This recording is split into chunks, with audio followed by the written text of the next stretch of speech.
Everyone, इस video में मैं आप लोगों को बताने वाली हूँ कि नीट काउंसलिंग के अंदर आप लोगों का फ्री एग्जिट क्या होता है, अपग्रेड का मतलब क्या होता है एंड फ्लोटिंग क्या होता है। These are the three terms जिसमें सबसे ज्यादा बच्चे कंफ्यूज हो रहे हैं। एंड साथ ही साथ आप लोग जो अपना सिक्योरिटी मनी यहाँ पर इन अनरिजर्व कैंडिडेट आप 10,000 सिक्योरिटी मनी दे रहे हैं, राइट। आप एक रिजर्व कैंडिडेट आप 5,000 सिक्योरिटी मनी, तो कब आपका रिफंड होता है, किस किस केस में सिक्योरिटी मनी रिफंड नहीं होता। सो इस वीडियो के अंदर मैं आप लोगों को ए टू जेड सारी इंफॉर्मेशन देने वाली हूँ। मेक श्योर वीडियो एंड तक देखना एंड चैनल सब्सक्राइब जरूर कर देना, बिकॉज काउंसलिंग रिलेटेड आप लोगों को ए टू जेड सब इंफॉर्मेशन इसी प्लेटफॉर्म पर मिलने वाली है। तो देखो, बहुत सिंपली हम लोग यहाँ पर एक फ्लो चार्ट के थ्रू मैं आप लोगों को सबसे पहले समझा रही हूँ कि अभी आप लोगों का राउंड 1 चल रहा है काउंसलिंग का, ठीक है। यू हैव द राउंड 1, तो राउंड 1 की जो चॉइस फिलिंग है वो 28 ऑफ जुलाई तक चलने वाली है, ठीक है, 28 जुलाई तक। अब आपको राउंड 1 का सीट अलॉटमेंट का रिजल्ट आया, ठीक है। अब सीट अलॉटमेंट के रिजल्ट के अंदर आप लोगों को सीट अलॉट हो गया है और वो सीट आपको ज्वाइन नहीं करना है, ज्वाइन नहीं करना चाहते हो आप उसको, तो आप यहाँ पर फ्री एग्जिट ले सकते हो। अब ये फ्री एग्जिट का ऑप्शन मिलता कैसे है, आप जैसे ही अपने पोर्टल पर लॉगिन करते हैं आपको सीट अलॉटमेंट का ऑप्शन, तो वहां पर आपको ऑप्शन दिखता है, 3 ऑप्शन मिलेंगे। फ्री एग्जिट, आपको सीट एक्सेप्ट करनी है या फिर आपको अपग्रेड करना है। फ्री एग्जिट का मतलब ये होता है कि आप लोग अपने आप को काउंसलिंग से बाहर करना चाहते हो without forfeit of security money, मतलब आप लोग काउंसलिंग से बाहर हो गए, आपको कॉलेज में रिपोर्टिंग नहीं कराना पड़ेगा, आपका जो सिक्योरिटी मनी है वो भी रिफंड हो जाएगा। और ये भी सुन लो, सिक्योरिटी मनी 1 साल बाद रिफंड होता है, राइट। 2026 जनवरी फरवरी, क्योंकि आप लोगों के जो राउंड्स है ना जनवरी तक चलेंगे, अगर स्पेशल स्टे राउंड होता है तो आपकी फैब मार्च में जाके सिक्योरिटी मनी आएगा। अब राउंड 1 में सीट मिला, ज्वाइन नहीं करना है, फ्री एग्जिट ले लिया। राउंड 1 में सीट मिला है, अब उसको अपग्रेड कराना चाहते हो तो आपने उसको अपग्रेड करा लिया। अपग्रेड कराने के बाद आप चले गए किधर, राउंड 2 में। अब राउंड 2 में हम ज्वाइन कर लिया, राउंड 2 में मुझे सीट नहीं मिला तो राउंड 1 की सीट एज इट इज आप रख सकते हो। राउंड 2 में सीट मिल गया तो आप राउंड 2 की सीट को ज्वाइन कर लो, लेकिन हम इसको भी अपग्रेड कराना चाहते हैं, क्या राउंड 3 के लिए अपग्रेड कर सकते हैं? बिल्कुल, आप अब इसको राउंड 3 के लिए अपग्रेड करा सकते हो। राउंड 1 में सीट मिला, ज्वाइन नहीं करना, फ्री एग्जिट ले लो। अपग्रेड कराना है, अपग्रेड करा के राउंड 2 में चले जाओ। अपग्रेड के बाद सीट नहीं मिली, राउंड 1 वाली सीट एज इट इज रह जाएगी। राउंड 2 वाली भी नहीं चाहिए, राउंड 3 में अपग्रेड करा लो। अब राउंड 3 में जो सीट मिलेगी, राउंड 3 से सबसे ज्यादा कॉम्प्लिकेशन स्टार्ट होता है, क्योंकि अगर राउंड 3 में जो आपको सीट मिली है उस सीट को आपको ज्वाइन करना पड़ेगा।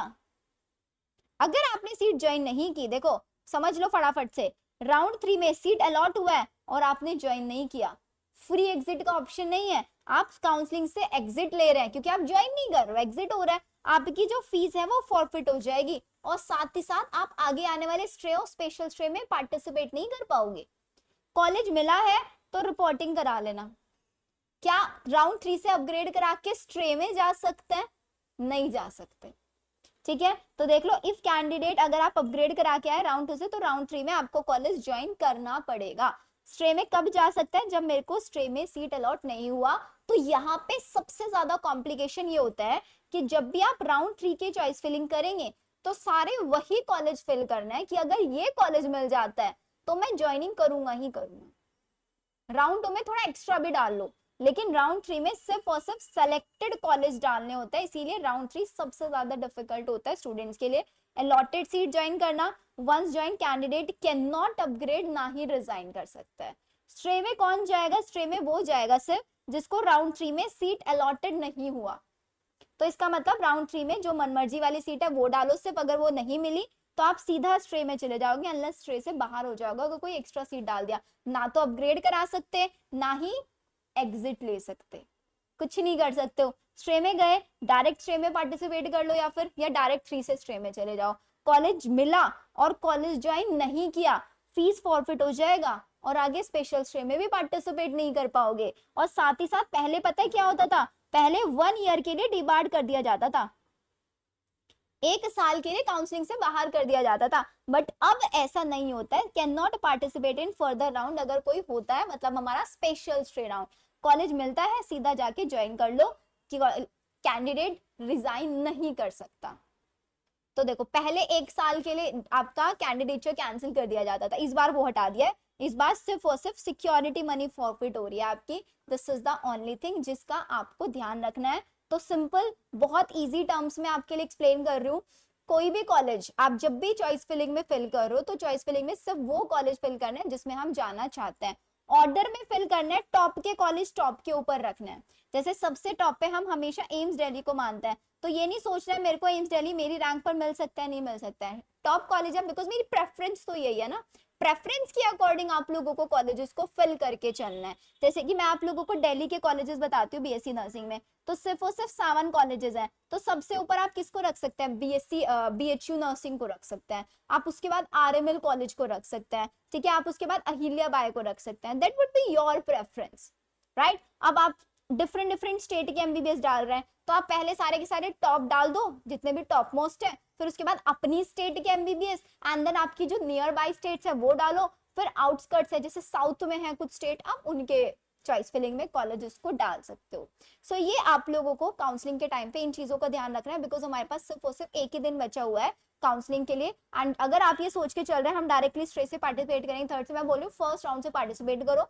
सिर्फ वही कॉलेजेस डाल दो जो हमें चाहिए। हर राउंड में आपको फ्रेश चॉइस फिलिंग करना होगा। ये मत करना कि आज चॉइस फिलिंग करो सीधा अक्टूबर नवंबर में जाके चेक करो, नहीं, ऐसा नहीं करना है। हर राउंड में आप लोगों को नई चॉइस फिलिंग करनी है, हर राउंड में फ्रेश रजिस्ट्रेशन नहीं करने हैं, ठीक है। एक बार रजिस्ट्रेशन करना है, या फर्स्ट में कर लो, सेकंड में कर लो, थर्ड में कर लो, या फिर स्ट्रे में कर लो।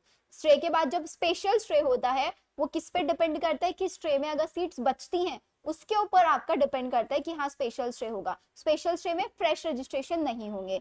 जिसको स्ट्रे में सीट नहीं मिलेगी वो स्पेशल स्ट्रे में जाएगा। तो अगर आपको ये लगता है ना कि मेरी रैंक 8 लाख है, मेरी रैंक 10 लाख है, मेरी रैंक 12 लाख है, मेरी रैंक 7 लाख है, तो मुझे स्ट्रे तक नहीं मिलेगा, तो आपको क्या करना है, सिर्फ वो कॉलेज डालो जो आपको चाहिए। आपकी रैंक तक स्ट्रे तक मिल रहा है, ठीक है। नहीं मिल रहा है, स्ट्रे में कॉलेज अलॉट नहीं होगा, और कॉलेज अलॉट नहीं हुआ तो इसके बाद सीधा स्पेशल स्ट्रे में पहुंच जाओगे। सिक्योरिटी मनी एक्स्ट्रा देना पड़ता है 50,000 वहां पे, जो बाद में आपका रिफंड भी हो जाता है अगर आपको सीट अलॉट नहीं होती है। और अगर सीट अलॉट हो जाती है तो तब भी रिफंड हो जाता है, और आपकी जो कॉलेज की फीस होती है उसमें आपका रिम्बर्स कर दिया जाता है।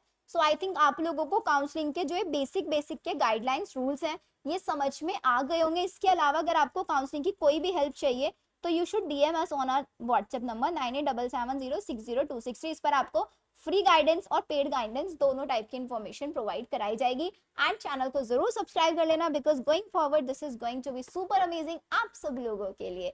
Okay then, bye bye.